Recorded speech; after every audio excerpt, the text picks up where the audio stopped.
Hello, time for another Man in Gray book review. Today's book is Clutter, An Untidy History by Jennifer Howard, which was published in 2020 by Belt Publishing. It's 192 pages. Jennifer Howard's mother had a troubled early life. Her father was, Howard's grandfather was an alcoholic. Her mother married young as a teenager to kind of get out of that situation. The marriage did not take. She got married a second time. That marriage also ended in divorce. Her third marriage, though, lasted. But it was during her third marriage that Howard's mother began to show signs of something that later became a full-blown mental illness. She began collecting large numbers of dress shoes and other fancy clothes to wear to parties and stuff with her husband. Eventually, her husband died, and she began to show signs of dementia. She became increasingly reclusive and defensive. She wouldn't let anybody into her house. She rebuffed attempts by her daughter to help her, and eventually it got to the point where the author, Jennifer Howard, had to have her mother put in a nursing home. And then after she died, the author had to go to the mother's house and clean it out because with the intent of selling the house. And it was then, when she first entered the house for the first time in years, that she realized her mother had developed a hoarding disorder. The house was crammed full of stuff almost to the ceiling.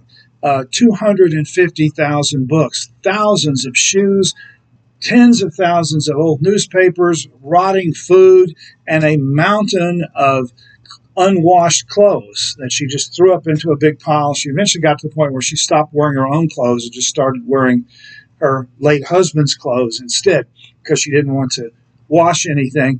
And so what she thought would be a minor cleanup turned into this ordeal. Eventually she had to hire a professional declutterer and his crew, and they spent weeks hauling stuff out of her mother's house. And then she had to find what to do with all this stuff. Multiple trips to Goodwill, recycling centers, and of course, a lot of the stuff wound up in landfills. And this whole process got Howard into being curious about the whole history of clutter and hoarding disorder and why Americans became so obsessed with buying material objects and why material objects became identified with status and value and self-worth. And so that's what most of the book is about. There's a really fascinating section about the most famous hoarding duo of all time, the notorious Collier brothers from Harlem, New York, Homer and Langley Collier. Homer was, first of all, the Collier brothers, their father was a doctor, so he came from a pretty prestigious, wealthy family. They bought a brownstone in the Harlem neighborhood of New York around the turn of the 20th century, which at that time Harlem was a kind of an upscale place. But then when the parents died, things began to change. Homer studied law and became a lawyer, and Langley was an engineer and also studied classical music. Actually gave a concert at Carnegie Hall at one time. And for the first 4 or 5 years that they lived in this house by themselves, they behaved normally. They went out, they practiced law. Homer practiced law. Langley sold pianos for a living. But then the Great Depression hit, and Homer lost his eyesight, apparently from high blood pressure or something like that. And so Langley gave up his job as a lawyer to take care of him, and then they became increasingly obsessed with hoarding things to the point where the entire brownstone became jammed full of stuff. And, of course, as the 30s turned into the 40s, the Harlem neighborhood they were in deteriorated from a posh neighborhood to basically sort of a semi-slum neighborhood. There were rumors going around that there was valuables in the Langley's in the Collier's house, and so they were multiple burglary attempts. And so Langley began constructing elaborate booby traps near windows and doors to try to keep people out. And then he would go off at night and wander around the streets of New York and collect garbage, various broken things, and bring back and store them and newspapers and so forth. And he started feeding his brother oranges in this mistaken idea that the vitamin C would restore his sight. Well, in 1947, everything came to a head. Somebody called the police and told them that there was a dead body in the Collier's house. And so the police showed up and they couldn't get the door open because there was so much stuff in there. Eventually, they had to go up to the second floor window, break in the window and get in. And they found literally the entire brownstone jammed full of thousands and thousands of objects. They found Homer's body fairly quickly. After a few hours, he had died from a heart attack brought on by starvation. It turns out that Langley had died in one of his own booby traps. He had crawled through a passageway trying to get to his brother and triggered a booby trap. A bunch of stuff fell on him, and he suffocated. And then Homer starved to death because he was blind and bedridden and couldn't get help. And the phone had been turned off because they'd refused to pay their phone bill or their electric bill or their light bill. So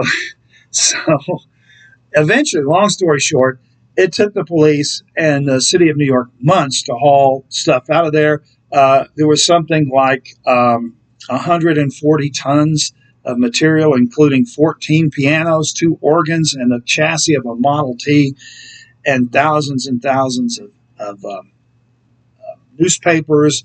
Apparently, Langley had kept the newspapers, believing that her sight would come back and he'd want to read the news. And so this is an extreme case of hoarding disorder. Eventually, because they didn't pay their property taxes, the city took over the brownstone. Eventually, they demolished it because it was in such bad condition. And today, that vacant lot has been turned into a small, what they call a pocket park, a little small neighborhood park, and it's named after Collier brothers. So that's the setup. And then the following chapters looks at the history of all this. How did hoarding behavior begin? And according to Howard, the really beginning of this is in the Victorian era, when middle-class Victorians, especially upper middle-class Victorians, began to associate the collecting of objects with status and self-worth. So Victorian homes began to be filled with tables and chairs and art and shelves of knickknacks and so forth. And so, the whole concept of Victorian house with all this stuff involved in it transferred over to the United States. And as wealth increased because of the Industrial Revolution, people had more money and they began buying more and more objects to kind of keep up with the Joneses and show off how their status, how they were, up wealthy enough to show off their clutter. Then there's a chapter on how this was exacerbated in the mid-20th century by mail order, or actually the early to mid-20th century by mail order catalogues like Sears and Montgomery Ward's, where people could order any numbers of objects, and the message was going out that you need these things, you need all these various objects that people didn't think they needed before. There were these glamorized catalogs that showed all the stuff that they needed. Then, of course, in the 60s and 70s, you began to see large box stores popping up, the most famous of which are Walmart and Target, where you could actually go into a store and not have to order something through a catalog, and you'd see thousands and thousands of objects which are heavily advertised to get people to buy them. And then, of course, in the beginning in the 1990s, you had digital sales, of course, Amazon being the ultimate example of a digital retailer, where you don't even have to go to a store now. You just click on a button and all this stuff piles up in your house pretty quickly. Then the next chapter is about kind of the reaction to this. Starting in the 1960s, there began to be a series of books about cleaning house and getting rid of stuff, spring cleaning and so forth. And the ultimate example of that, of course, was about 15 years ago. Marie Kondo, the Japanese declutterer, came up with a best-selling book and TV show about getting rid of stuff, the art of tidying up, the life-changing art of tidying up. And it became suddenly fashionable to throw out stuff. But even as people are throwing out stuff, they're still buying more things.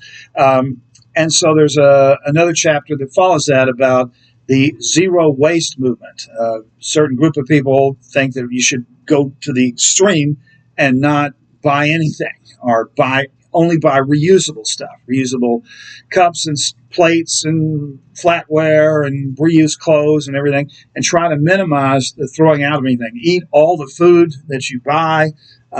You don't throw out any garbage at all as much as you can. And the chapter kind of examines the feasibility of this and whether it's really good for the environment or not, whether it's more of a propaganda thing. And then it also talks about people who are now making a living as professional declutterers, people that show up at houses, haul stuff onto trucks and haul them out and recycle them or throw them into landfills. And she talks about the guy, Fred, her declutterer, who helped her clean out her mother's house, and all the problems he developed because of that, arthritis and allergies from all the dust and stuff that he was exposed to, and the difficulties. He said there were some people where families couldn't agree on what to throw out. They'd be arguing while he was trying to haul stuff out of the house. They'd be fighting with each other over whether to throw out something or not. Then there's a section on the free cycle movement. This is the idea that you can, if you want to get rid of something, rather than throw it in a landfill or a dump, or you just put it outside your house and you list online that there's this stuff that's available for free and come get it, and how effective that is. It's really fascinating. The final chapter is about the long-term environmental effects of all the garbage that we're producing, especially stuff that doesn't decompose very quickly, non-biodegradable or slow biodegradable stuff like plastics. There's a fact here that I pulled out of the book. According to the government, something like Americans produce about 258 million tons of solid waste every year. Over half of that winds up in landfills. About 35% is recycled, and the rest is incinerated. But the majority of it winds up in landfills. And because a lot of this stuff doesn't degrade, it's going to be there for hundreds or perhaps thousands of years. What effect is this going to have? These plastics, the toxic chemicals in them, going to have on the water table, the plant life, and so forth. It raises serious questions about why do we need all this stuff? And what are the long-term effects for future generations of both hoarding and just the overall capitalistic desire to own multiple objects, most of which you don't need, and why it's so hard to get rid of stuff that we obviously don't really need or even use. It's a really fascinating and thought-provoking book, and it's brought, more immediate by the story of her mother's hoarding experience. So if you're interested in the topic, this is a really great history of hoarding and the generation of waste that we produce, not just in the West, but throughout the world. The book is Clutter, An Untidy History. The author is Jennifer Howard. This has been another Man in Gray book review. Thanks for watching.